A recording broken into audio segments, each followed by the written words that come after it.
Pillory.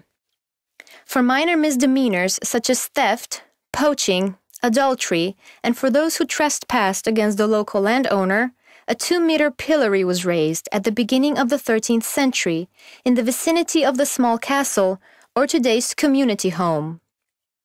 The smugglers, which were very active in these parts in the mid-17th century, were probably punished the same way.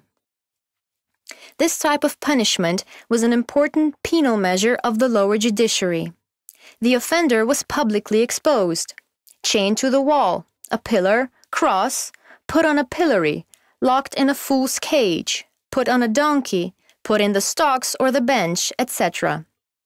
Written sources from 1336 state that Poliane always had their own provincial and death penalty court.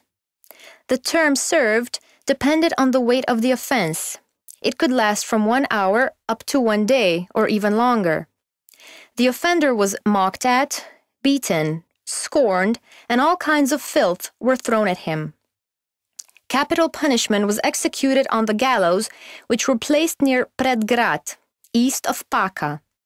The last offender was put in the pillory on Whit Saturday and Sunday in 1805, and it was a woman from Predgrad. Apparently, her husband shot a deer in Graščica, but then he escaped, and so she was punished by having to wear bowels around her neck while being chained to the stone. According to testimony, she even had her baby brought to her for breastfeeding because it was crying so hard. The pillories are still preserved in 12 towns across Slovenia.